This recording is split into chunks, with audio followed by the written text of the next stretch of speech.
Hello, this is Count Balerion, the Baleritone. I am here to read one of my chapters from a parody that I did several years ago. Well, actually, I only did a few chapters in it of Lord of the Rings. And this is the chapter that's based on Shelob's lair. Let's see. And let's see, anybody?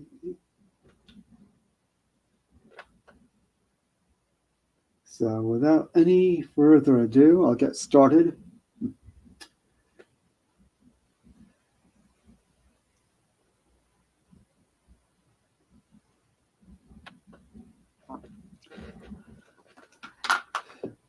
It was a dark and stormy night. The rain fell in torrents, except at occasional intervals, when it was checked by a violent gust of wind which swept up the streets. For it is in Mordor that our scene lies, or close enough as no matter, rattling along the housetops and fiercely agitating the scanty flame of the lamps that struggled against the darkness. Sam thought he heard the soundtrack to some horror flick or other, but couldn't be sure.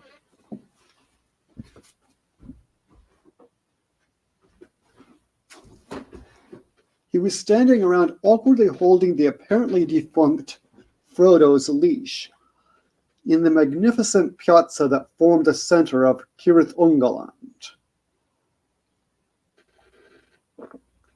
Gullible looked at him with irritation. The bouncer, an immaculately clad orc with mild amusement.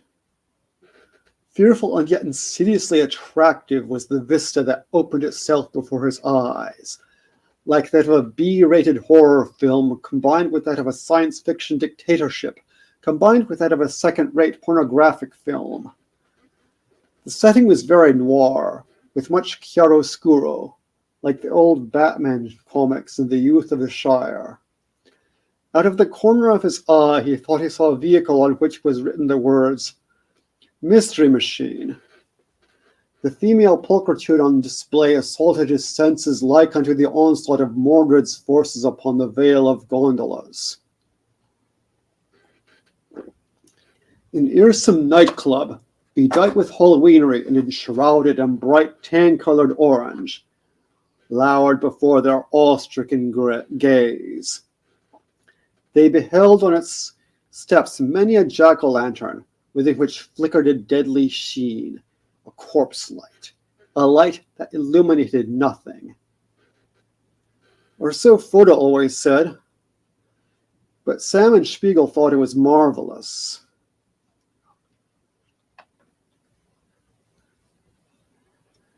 Just like Times Square, the latter said cryptically. Resplendent with neon lights was the nightclub, and bedight with 1,000 posters such as simply would not have been allowed in the Shire. A spider motif dominated the building with iron gates and fences, as well as windows filigreed in the manner of spider webs. They were come to the most fashionable district west of Barad-dûr, and the bat motif of the older buildings was nowhere to be found. The Halloween kitsch filled Sam with a sense of dread. "I do believe in spooks," he muttered in a Brooklynese accent, which I'm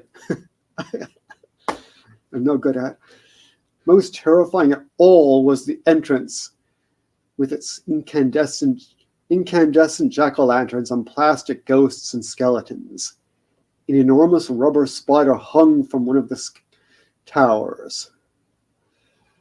On a large neon sign, they beheld the words, "Shelob's Nightclub." But at the moment, Sam had a more immediate concern. It appeared that he had tied Frodo's collar a little too tight, motivated by perhaps some unconscious desire to get rid of the ugly and sexually challenged, reactionary, decadent, exploitative, despicable bastard. But he was not yet dead. With slow, stupid Hobbit's lab kit, we might be able to do something, my precious, muttered Gullible. Fork it over, Sam. Reluctantly, Sam obeyed, and Gullible got to work with practiced expertise.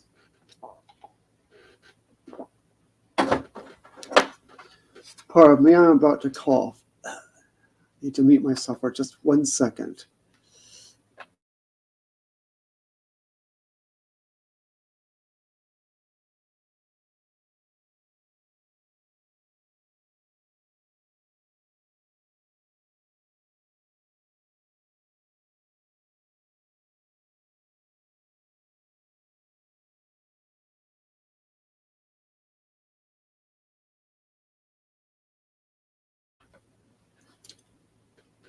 Sorry about that.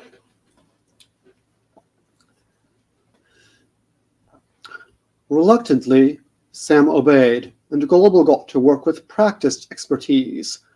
He examined the contents of Sam's laboratory kit, grunted with satisfaction, and then mixed the contents of various test tubes together with an air of one who knows exactly what he is doing. Don Giovanni has produced a chemical compound that will revive nasty rich Hobbit, he said at length. It will also cause a very slight reduction in the patient's erotic madness, precious. It may have some side effects owing to the predominance of 2-amino-2-deoxy. Just give it to the scoundrel, said Sam. Gullible carefully poured the contents of one of his test tubes down Frodo's left nostril. After a bit of wheezing and coughing, Frodo sat up and blinked his eyes in confusion.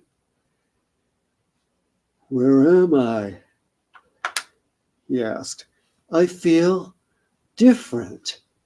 I no longer need to have sex all the time, only 3/4 of it. And I am no longer sexually attracted to everything I see, only most things.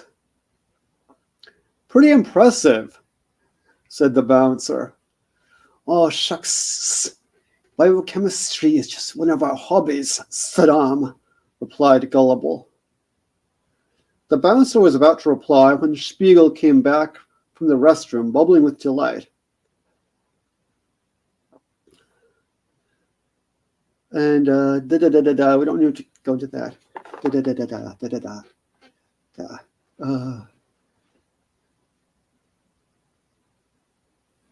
Let's see. Who's that guy? Who's that guy? Asked Spiegel, referring to one of the ubiquitous portraits of a guy who looked like the head with an enormous eye in the middle, but no torso to speak of. Yon must be Sauron, said Sam. Didn't you see the posters urging all to adore Sauron, our beloved leader? Or pointing out that Sauron loves you, especially if you're female. He's handsome, gushed Spiegel. I wonder if he has a girlfriend? He does, my precious, said Gullible. Look. He pointed at a portrait of a scantily clad, 8-legged woman with a very voluptuous bosom, underwritten, Shelob is the love of Sauron's life. Let's see.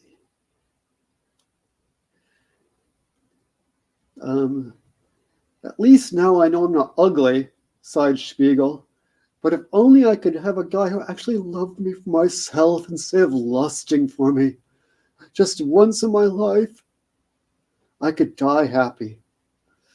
Sam said nothing, but tried to control the ravenous desire that devoured his limbs like into a bevy of hobbits in a mushroom patch. Gullible made no such effort, but slobbered openly. Fortunately, their attention was distracted somewhat by the lovelies on view, for the lore masters say that Shelob's Nightclub gave a new meaning to the phrase, naked women. "May you soon get your wish," said the bouncer to Spiegel with deep sincerity. The bouncer was attired in an elegant uniform emblazoned with the eye of Sauron and the web of Shelob. He looked very sharp, if somewhat swarthy and brachycephalic, as befits demonized others. "This place is so beautiful," said Spiegel wistfully. "Please tell us where we are." "This is Shelob's Nightclub, the wonder of the world, owned and operated by the Woga of Sauron the Great," he replied. "Gorbish at your service," he added, kissing Spiegel's hand. "Would you like to come in?" "Aye," said Sam, "we would." "I would need to question this lady in private first," said Gorbush, but his voice and the look he gave Spiegel made it only too evident what kind of questioning he had in mind.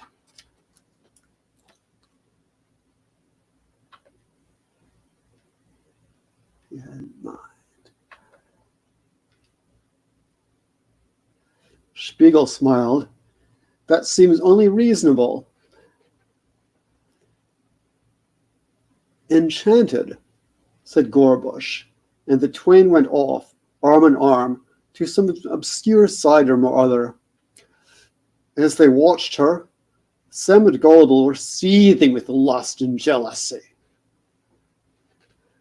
Frodo, on the other hand, was distracted by the torment of the enchanted stone, which made him lust after fishes, and of the ring, which made him think he had a chance in Angband of seducing them. After an hour or two, Spiegel came back with Gorbush on her arm. "Gorbush is a really sensitive guy," she said. "He writes poetry and really knows how to make a girl go woga." Sam and Gullible's eyes bored into the orc's face with all the benevolent subtlety of an entish laser ray. "I did not realize your situation was so bleak," said Gorbush. "This lovely lady," he stroked Spiegel's long, silky, soft hair, "is worth 100 floor shows. You can go in, but I'm going to have to escort you in order to protect the lady. We have to be careful on account of that evil drug cartel." "Didn't mention the ring, master," said Sam, before suddenly realizing his mistake. "Och, nay," he groaned in despair. "If you keep opening your big mouth, you'll end up betraying the cause, as me gaffer always used to say. And that's a fact. You're nocht but a Menshevik, he most ways used to add. But I'll nae be captured by Sauron that easily. I'll sell me life dearly." He took out his sword and drew it. "What are you getting so operatic about?" inquired Gorbush, apparently taking little interest in the ring. "You are our honored guests. Both Shelob and Sauron will be eager to meet you. You will be spending the night in the nightclub's guest quarters until Sauron the Great can find you more worthy lodgings. But for now, would you like to enjoy the floor show? There is nothing to fear."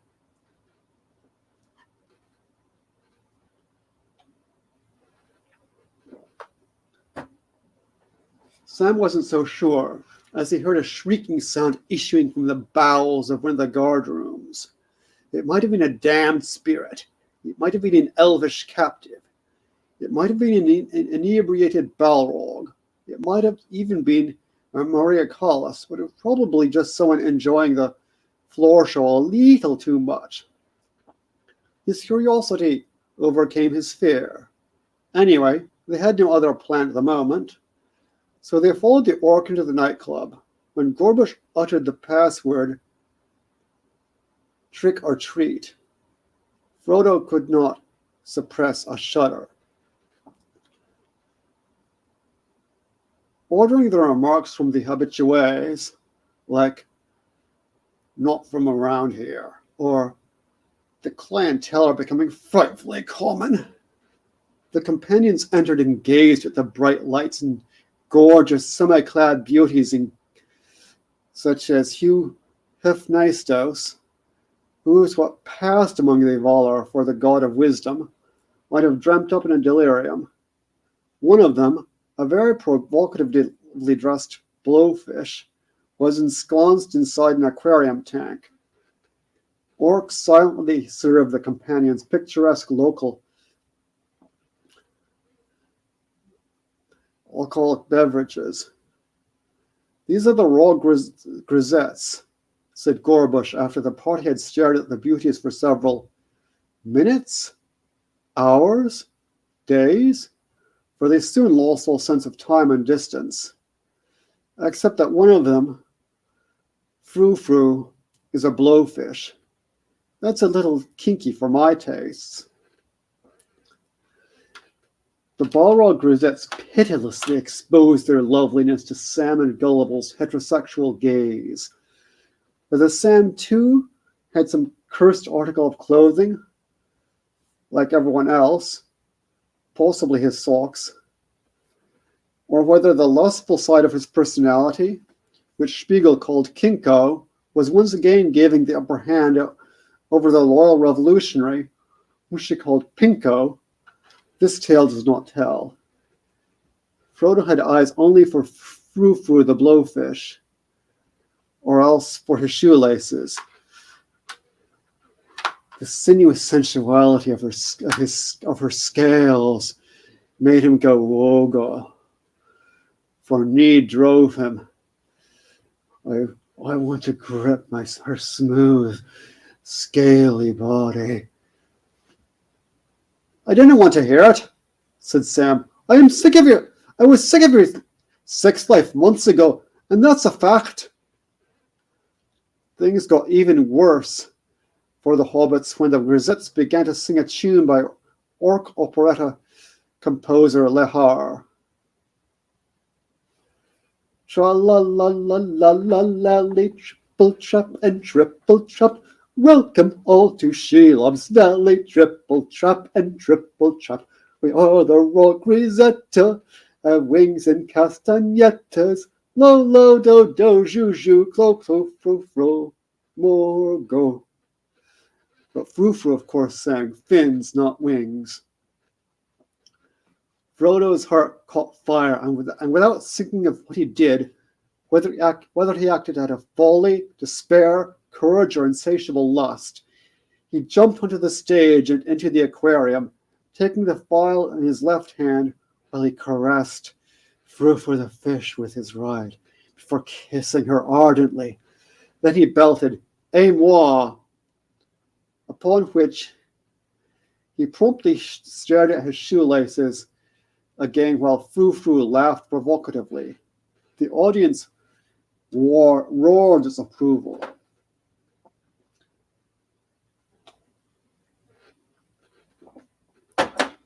But there were other powers in Middle-earth, powers of the night. And they are sexy and strong. And she who dwelt in the darkness had heard the elves give that cry in the depths of time. It had not troubled her then, nor did it now.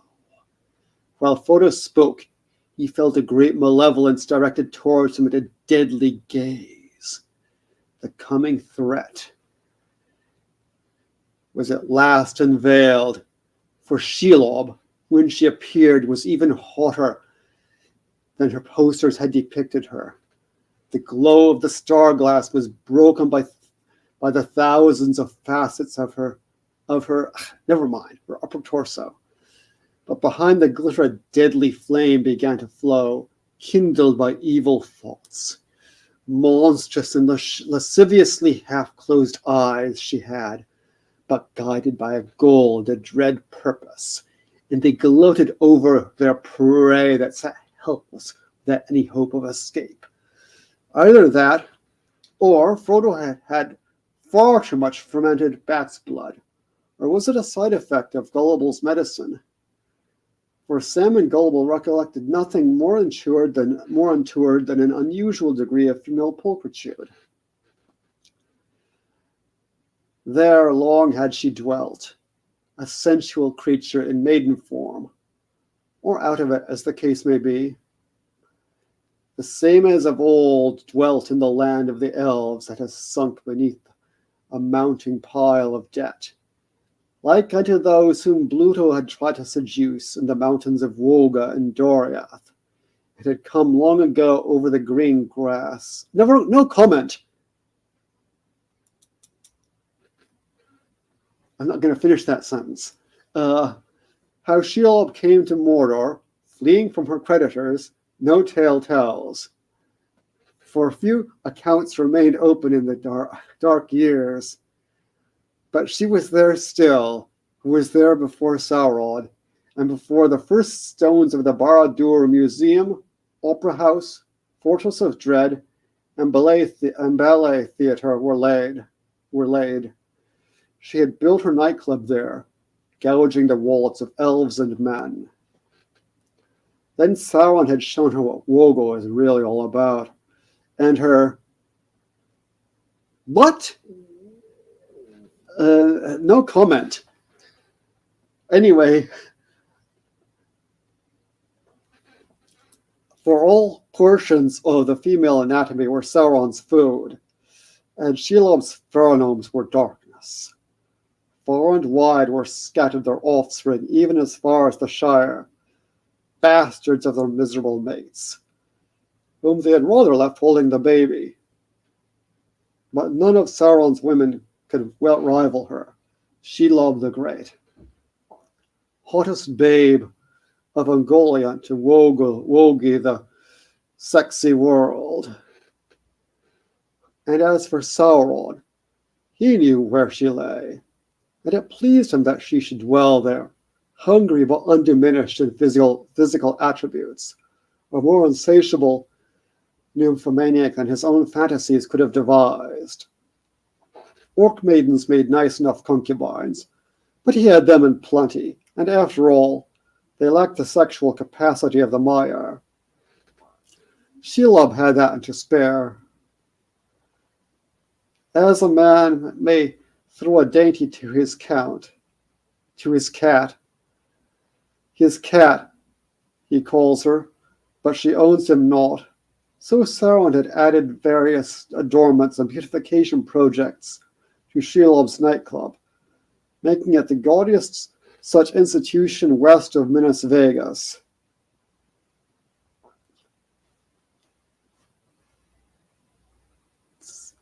Let me check.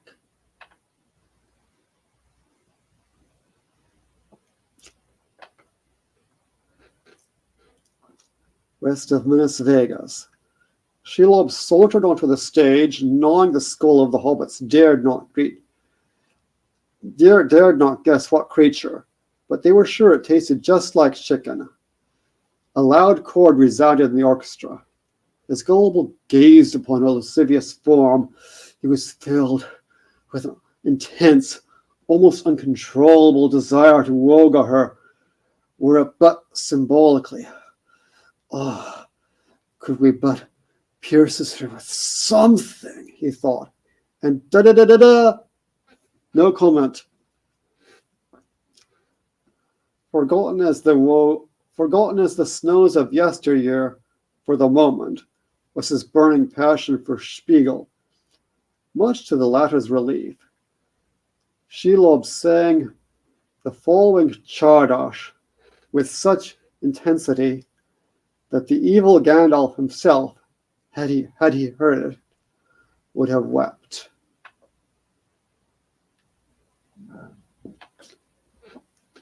There dwells the loves and who can me telling Where dwells the loves and how, who can I asking? Just once to Volga, Volga, Volga, Volga, on the puster by the Volga, just once to get it on. I'm not really good at my falsetto, sorry. The hobbit's blood was churning like a samovar kindled by the magic sun, and when she repeated the song, her passion inflamed the nightclub to such an extent that the thermometer went up at least 20 degrees Fahrenheit. When the guys had recovered, they were gazing upon Shelob with the gaze of the damned. How charming to meet you, darling, she said to Frodo. May I invite you and your friends to spend the night and tomorrow to join me for a small, private luncheon for 6, not counting the dancing girls, of course. 6? Repeated Frodo, puzzled. Well, yes. Your 3 friends, myself, and Sauron the Great. Oh, stammered Frodo. Sauron, what does he want with me? We have much to discuss, said Shelob with a cryptic smile. Your estate, for instance. Oh, my estate, said Frodo with a sigh of relief. God help me. Yes, what did you think it was? Said Shelob. I hope you're not getting your image of me from those sensationalistic movies starring Humphrey Bogart. Frodo was nonplussed. Gorbush, Shelob whispered to that worthy. Take these guests to the lair. Lurtz, you take Gorbush's place. I have no idea what the accent was. Gorbush led them through the plush, if creepy vestibule to the elevators, and they traveled up to the 32nd floor. Unknown to the hobbits was this Dwimmercraft, and they were Sorodrad. The omnipresent velvet and gilt spider motif began to get rather oppressive. After letting Frodo into an incredibly palatial room fit for a conquering hero or tobacco lobbyist, and with its own aquarium, Gorbush let Sam and Spiegel into a neighboring room, apologizing profusely for the fact that there were not enough rooms for them to be separated at the moment. Gullible, barely containing his jealous rage, went to sleep in his usual spot not far from the ladies' changing room. The orc made some polite apologies to Sam and Spiegel for having to leave them, and after gallantly handing Spiegel a book of his poems autographed with 7 or 8 improvised poems in her honor, some of them rather explicit, he left.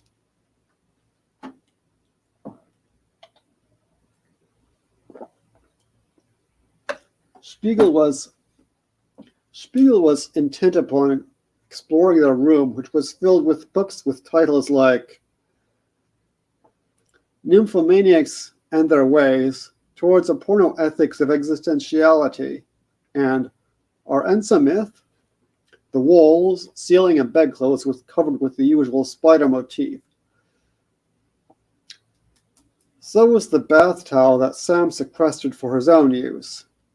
On the mantelpiece were several Yadrov figurines of spiders, balrogs, orcs, and other Mordor species, dressed in picturesque native garb. Spiegel picked up the rather hefty tome entitled Blueprint for the New Order by Sauron and started leafing through it, murmuring things like, "So that's what Gorbush meant when he said Frodo has solutions for the evils that bedevil Western society," or "he is a visionary," or "imagine a society based on love."